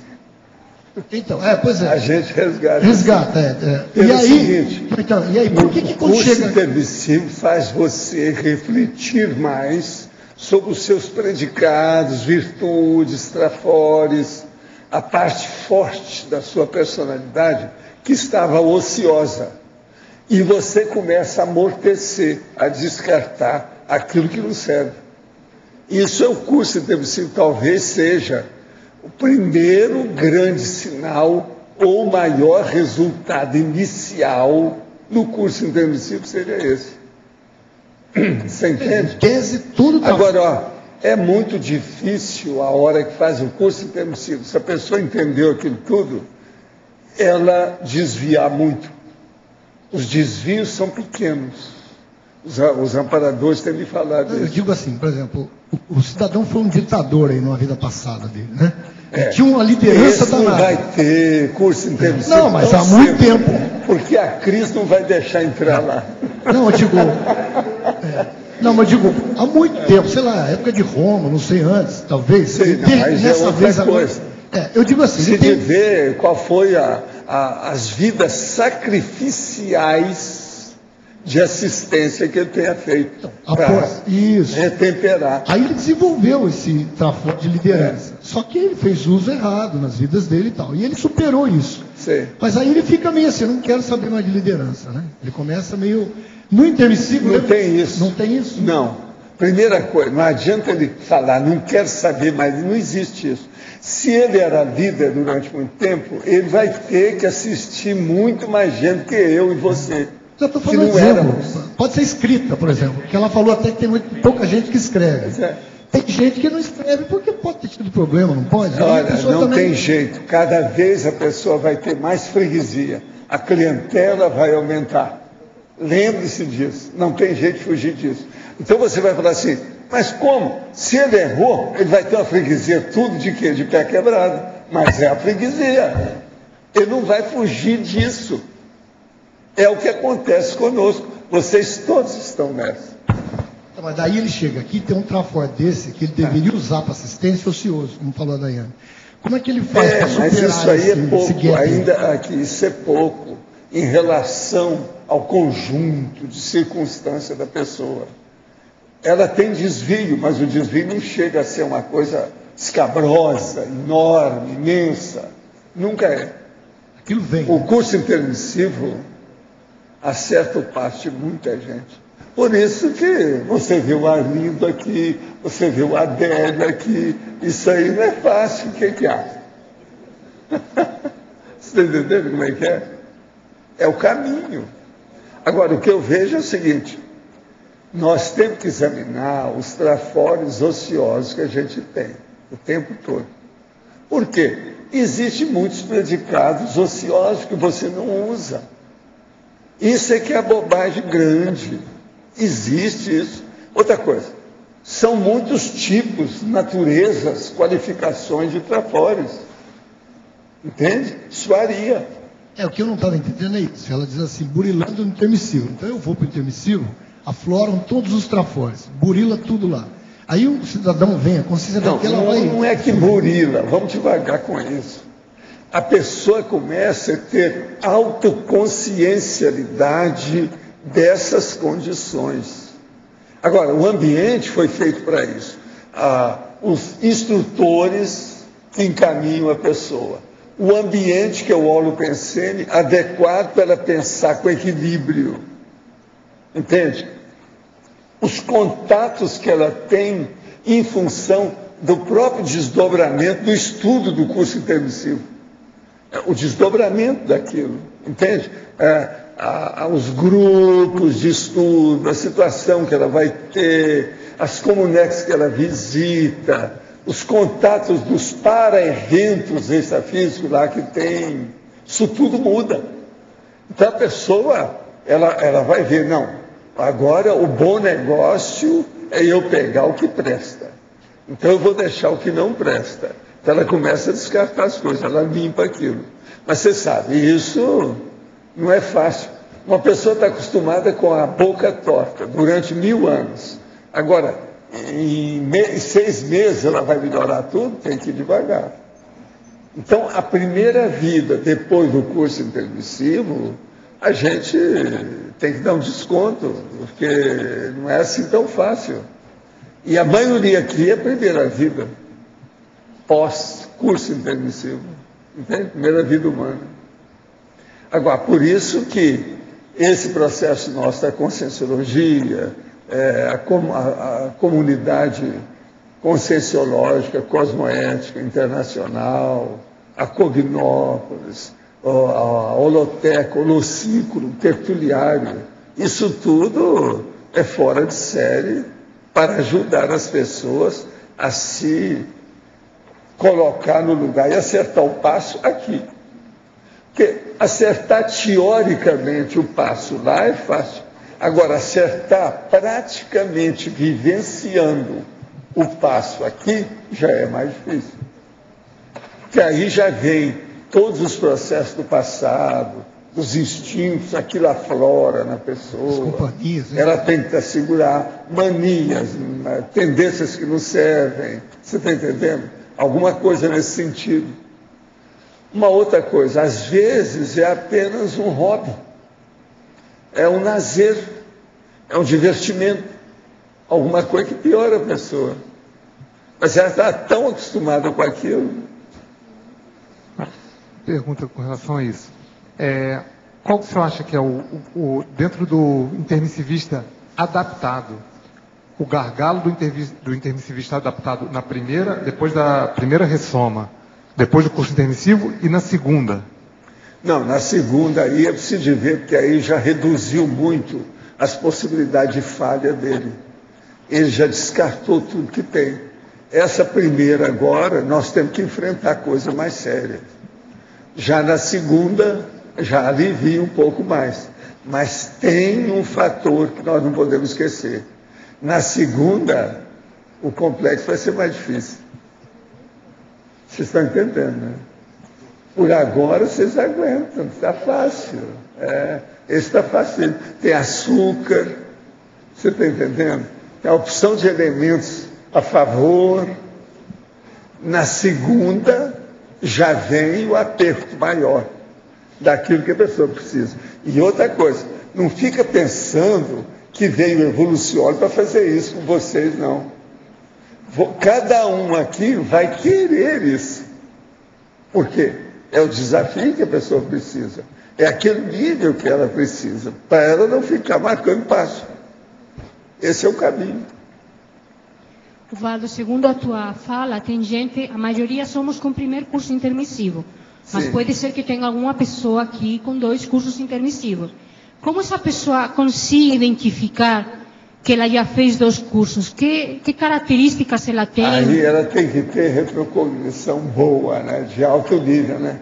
Tem que limar a memória, burilar os registros, melhorar, sabe, as interações com as ideias do passado. Quer dizer, as chamadas retenções. Mas o temperamento dela, em tese, não seria mais equilibrado, mais sadio? Às vezes havia tanto desequilíbrio que a gente ainda não pode falar que seja equilibrado, né? Para ela aquilo é fora de série. Você está entendendo? E às vezes é menor. Por que então umas têm dois? Por exemplo, às vezes uma pessoa vai fazer uma consciência, vai fazer o curso, ela demora mais por lá. E às vezes ela demora por insuficiência pessoal. Presta atenção. Pode ser que em alguns casos, que é em número menor, que ela demora mais em função dos outros. Aí já é diferente. Ela já vem com outro nível. Então, por exemplo, logo esse primeiro curso já pode ser uma abertura de destino impressionante. Mais que um com 2 cursos, por exemplo? Por exemplo, aquela pessoa, às vezes, no primeiro curso, ela já alcançou um resultado equivalente a 3 cursos daquele outro lá. Isso depende. Aí agora que vem o processo da FEP, a ficha evolutiva pessoal, como é que fica aquilo, de que modo que está, como então, é que está a condição. Então não é a quantidade, Valdo, é a qualidade, a circunstância e o aproveitamento. O problema todo é a qualificação da consciência. Agora, das coisas mais sérias que tem é a atitude de prioridade de ação rápida, aquilo que eu chamo da taquirritmia, que a pessoa às vezes já tem por instinto, entende? Por intuição, por inspiração para fazer. Ela chegar dentro da prioridade e se dedicar àquilo. Ela priorizar o prioritário. Porque nós todos priorizamos as coisas, mas a gente vê que nem sempre as pessoas priorizam o essencial. Eu quero dizer uma coisa para vocês. Do povo que eu atendo hoje, nas quartas-feiras lá embaixo, a maioria dos processos é falta de prioridade fundamentada. Ainda não tem. Então, eu atendo assim 1, 2, 3, 4, 5 pessoas, às vezes, tudo daquele jeito, no meio de 30. Mas elas vêm em seguida, e cada uma com uma prioridade diferente da outra. Isso é muito interessante. O enumerador um dia falou para mim, olha aí, você está dando uma do transmentor. Observa bem o que você está fazendo. Ele tinha razão. Na hora que você está vendo a prioridade, com esse nível nosso, porque eu pensando nisso dia e noite, está tudo na ponta da minha língua. Eu sou capaz de falar tudo. Estou com o texto do processo ativo no dia, em cima do lance. Então a gente nota, isso aí foi minhas observações, que ele também viu, que o processo de prioridade é essencial. Vocês já viram? Procurem, por exemplo, depois no Find e olha na enciclopédia quantas vezes eu falo em prioridade, priorização, prioritário. É um monte. Isso é seríssimo. Valdo, poderíamos dizer que a nossa prioridade mais generalizada aqui dentro do nosso grupo seria a produção da escrita mesmo? Não, isso aí é uma das coisas que são óbvias, mas isso não, porque é uma parte intelectual. O que a gente nota mais sério mesmo, às vezes, é a desorganização ainda, muito séria. Desorganização que eu falo, pontual, aquela que é da pessoa específica, dentro daquilo que ela faz. Por exemplo, a pessoa às vezes já acertou o passo, ela já sabe o que tem que fazer, ela está no caminho certo, mas ela não prioriza a organização, uma disciplina maior para aquilo render para a vida dela. Ela ainda é dispersiva, ela não olha o essencial, entende como é que é? Por exemplo, se aqui amanhã tivesse um rock em Rio, eu queria saber quem é da nossa turma que iria no rock. Eu garanto a você que teria alguns que irão. Alguém quer apostar comigo? Então você veja, é um processo de tendência, de capricho, você está entendendo? E de tentação. O que é bom é que nós viemos para uma cidade média, que é Foz do Iguaçu, que não tem tanta tentação. Não tem nada. Está entendendo? Está falando que não tem nada, não. Tem muita tentação ainda. Aqui já tem muita fitness, que são as academias, e são tentações. Tem muito lugar de você nadar, são outras tentações. Tem muita paisagem para você ver, tem eventos todo dia, praticamente, tem um processo de turismo. E tem uma coisa essencial que eu não falei, qual? Paraguai. O comércio do Paraguai, da Argentina e daqui de Foz. As tentações do consumismo, como é que fica? Outra coisa, nós estamos no Paraná, na fronteira, com tudo quanto é coisa gostosa de se comer. É um outro problema. O meu negócio, já teve um amigo meu que falou, coloca naquela porta do tertuliário uma medição. Todo mundo que passar vai mostrar o tamanho que está. Entende? Não é medição de avião, não, Cris. É medição do peso corporal, da balança, para ver. Entende? Para ver como é que é, porque também é uma tentação. Nós não somos São Paulo, mas a gente pega bem matéria de restaurante, de coisa tudo. Que tem nessa cidade não é fácil. Professor. E outra coisa, e as frutas? E os doces que tem aqui? E as mangas? Como é que fica isso? Isso tudo nós temos que pensar. Professor. Sim. Professor, aqui no ar. Professor, eu queria entender um pouquinho a questão. Esses jovens, assim, que são mais ativos, eu não sei, mais perturbados, mais agitados, né? Como o nível dos pais seria mais ou menos equivalente, com apenas um pouco mais de lucidez? Não, os afins se atraem. Se tem filhos agitados, é porque tem pai também com alguma agitação, senão não teria. Isso faz parte do serviço. Mas será que... O holopensene é o mesmo. Tem que ter afinidade para isso, tem que ter rapport. Mas o nível, assim, evolutivo seria equivalente? Não, é sempre equivalente, porque são juntos. Ó, é o rapport, é a empatia. Um capitalista conseguiria ser cosmoético? Olha, tudo é possível, né? Eu não ponho a mão no fogo. Às vezes tem exceções honrosas. Tudo é possível. Não sabe. Agora, Daiane, professora Daiane, em Culturologia, página 4, nos informe algumas técnicas para abandonarmos a cultura do deixa para depois e exercitar o aqui, agora, já.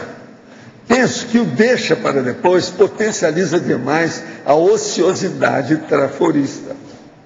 Isso, é bem isso mesmo. Acho que até agora a gente estava falando desse contexto de priorização. Então, se a pessoa ela sabe, né, o que ela tem que fazer, né, qual é a prioridade, a ideia é ela investir nisso. Lembra aquele laboratório que foi falado aqui, o laboratório da priorização, né, que era para ter uma palavra bem grande, né, priorização. Então é para a pessoa focar mesmo, não deixar para depois. O negócio é aqui, agora, já, né, tudo que for possível. Essa é a ideia. Professor Valdo, foi feita a pergunta agora ali para a fila A, questão da família, o senhor falou que todo mundo é mais ou menos no mesmo nível. Mas é aquele caso da pessoa que nasce naquela família para poder ajudar e alavancar a família. E eu estou fazendo a pergunta em cima da pergunta da colega. Isso aí que você está falando chama-se exceção, Cláudio. Nós estávamos falando da média da situação. Isso aí é exceção. Exceção, por exemplo, pode ser até um serenão que vai nascer lá. Isso é exceção. Mas a média não é essa. A média é afinidade. Aonde tem afinidade, pais e filhos se parecem. Agora, sobre a pergunta da professora Laura, que ela falou do curso permissivo, o que o senhor acha da técnica da pessoa, ao escolher o verbete, ela procurar o fio de Ariadne da consciência, no sentido de procurar aquele item que vai resgatar a memória da vida passada traforista, e não o inverso? Não, isso aí é um esforço bom, se a pessoa conseguir tirar proveito disso, vale a pena sim. Que aí ela escolheria um verbete com tema traforista, que iria ajudar ela no aspecto da lembrança do intermissivo dela. É uma saída, é uma boa. Pode ajudar, né?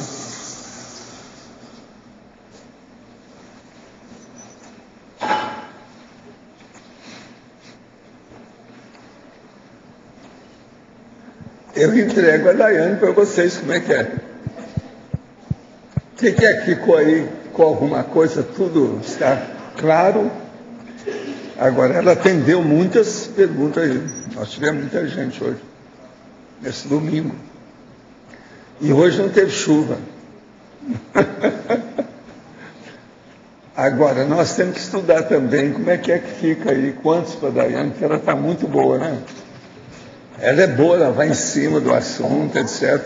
Entre ela e o João, eu não sei quem é que está dando a lição. Sabe?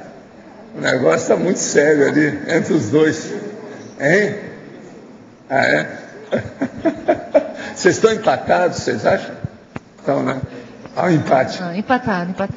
É? Agora, vamos ver, né? Quantos que vocês acham que devia ser aí para ela? 200 para você, tá certo? Se já tem mais alguns encaminhados, não tem? Só um? Mas isso não corresponde ao seu tamanho. Está ocioso. Vamos dar um jeito, vamos arranjar mais, isso aí é preciso, né? A gente está esperando. Ela é muito boa porque ela vai em cima, clareia tudo, fala com as palavras certinhas, estuda o processo todo. É muita preparação, ela se dedica ao processo. Agora, eu vejo que ela é muito arrumadinha, porque ela, às vezes, está atendendo lá no Loci quando eu vou, né? Então, tudo dela é certinho. Tudo. Sabe? Até parece que ela teve aula com a minha mãe ou com o meu preceptor. Coisa de professora. O processo é ele. Agora, então, os nossos comerciais, por favor. Obrigado. As pontuações de hoje: 115 assinaturas no livro de presença, 27 perguntas presenciais, 24 perguntas online, 43 votos presenciais e 6 votos online. Os recados de hoje: teremos João Paulo sobre o curso com 5 cobaia, o Arlindo sobre o Conselho dos 500, Regrisson sobre a Semana da Reeducação Consciencial, o Everton com a prova da imagística e a Luciana sobre o Fórum de Responsabilidade Planetária. Agora com vocês, o Fernando com o programa Amigos. Boa tarde a todos. Nesta semana, o professor Valdo deu uma boa notícia, que em breve será lançada uma nova edição do CD-ROM da Enciclopédia da Conscienciologia. A edição atual é a 6ª e tem 1.821 verbetes. Vamos aguardar, então, em breve, esse novo CD da Enciclopédia da Conscienciologia. E a boa notícia também é que o amigo da enciclopédia, que está com a sua assinatura em dia, tá? Ele pode fazer o download desse novo CD-ROM, aí, né, do novo arquivo da Enciclopédia da Conscienciologia, quando for lançado, né, no site do programa Amigo da Enciclopédia. Então, sendo amigo da enciclopédia, você pode gratuitamente fazer a baixa desse arquivo. Então, quem não renovou a assinatura, pode renovar para ter esse direito. E quem quiser aderir ao programa também terá direito à nova edição da Enciclopédia da Conscienciologia em CD-ROM. Obrigado. Boa tarde, vim falar do curso com 5 cobaia do Conscienciograma, que é um instrumento, que é uma técnica, que é usada para a gente descobrir, para a gente começar a entender melhor a nossa autoconsciencialidade a partir da heterocrítica assistencial e cosmoética do outro. Então é um campo interassistencial, feito usando o conscienciograma, com conscienciômetras docentes e os outros participantes. É um curso bem horizontalizado, onde todos participam e quando a gente tem uma percepção, alguma coisa relativo a trafores, a traços, a características e atributos da pessoa, a gente pontua aquilo e isso ajuda a pessoa a se perceber a partir do olhar do outro, eliminando os nossos pontos cegos.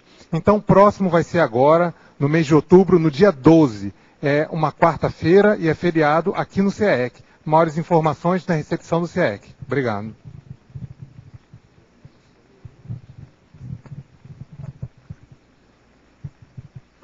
Aqui uma informação do Conselho dos 500 da Cognópolis de Foz, através da comissão de gestão, que o Conselho dos 500, que a próxima Assembleia vai ocorrer dia 20 de novembro de 2011, nós já estamos antecipando aí ao anúncio dessa Assembleia, vai ser domingo, então 20 de novembro, das 15 às 17 horas, no auditório da OIC.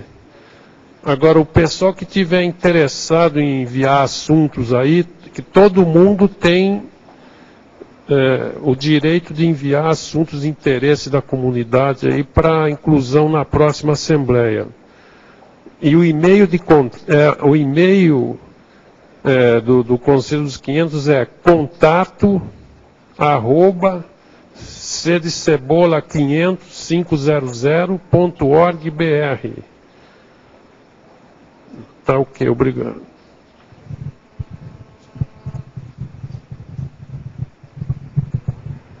Pessoal, a segunda semana de reeducação consciencial começa no dia 7 de outubro com a 5ª jornada de educação conscienciológica. A 5ª jornada oferece 3 dias de debate sobre a questão da docência conscienciológica. São 3 conferências e 4 mesas de debate. Se você é professor em formação, ou tem interesse na questão da docência conscienciológica, venha trocar experiências, trocar ideias conosco durante a 5ª jornada. E durante a segunda semana, que continua depois, no dia 10, nós teremos cursos, oficinas, sobre a questão da docência. Teremos plano de aula, como elaborar um plano de aula, teremos a questão da pré-aula, o que seria a questão da pré-aula, ou seja, quais são os aspectos que convergem ou divergem antes de uma aula de conscienciologia. Teremos também oficinas de MBE, mobilização baixa de energias, para professores, itinerância conscienciológica e mecanismo de aprendizagem comportamental, cognitiva e evolutiva com o professor Rion Braga. No dia 12, teremos um curso com o professor Marcelo da Luz, profilaxia das abordagens dogmáticas. O professor Marcelo da Luz, lembrando, identificou 27 posturas dogmáticas em professores de conscienciologia. No dia 13, teremos fundamentos da cientificidade com o professor Hernande Leite, onde ele vai dar continuidade à questão do que estava se falando ontem no verbete, que é paraepistemologia, paradidática e a questão da paracientificidade. Informações do site da Reaprendência, www.reaprendência.org, lembrando que Reaprendência é com TI no final, ou então e-mail para contato@reaprendência.org. Ou pode também ligar para o CIAEC, 3525-2652. Obrigado. Boa tarde. Estamos aqui para reforçar o convite para a 4ª prova da Imagística e o curso Imagística, Criatividade e Parapsiquismo, realizado em parceria da ARAC com o CEEC. Não há pré-requisitos, o curso é indicado, a prova e o curso são indicados para desenvolver atributos tais como memória, criatividade, raciocínio lógico, inteligência em geral, observações e associação de ideias. Os recursos do evento serão destinados para a construção do Laboratório das Dinâmicas Parapsíquicas do CIAEC. A 4ª prova da Imagística e o curso acontece de 21 a 23 de outubro no campus Aracê, no Espírito Santo. As vagas são limitadas e as inscrições podem ser feitas na recepção do CIAEC ou pelo e-mail cientifico@arac.org. Mais informações pelo fone 9986-4012, prefixo 28. Obrigado. Boa tarde, pessoal. Quase todo mundo aqui já ouviu falar que a nossa saúde depende da nossa alimentação, de atividade física, de exercícios, de higiene, de check-ups. Pouca gente, entretanto, vê que a nossa saúde tem muita relação também com o ambiente em que a gente vive.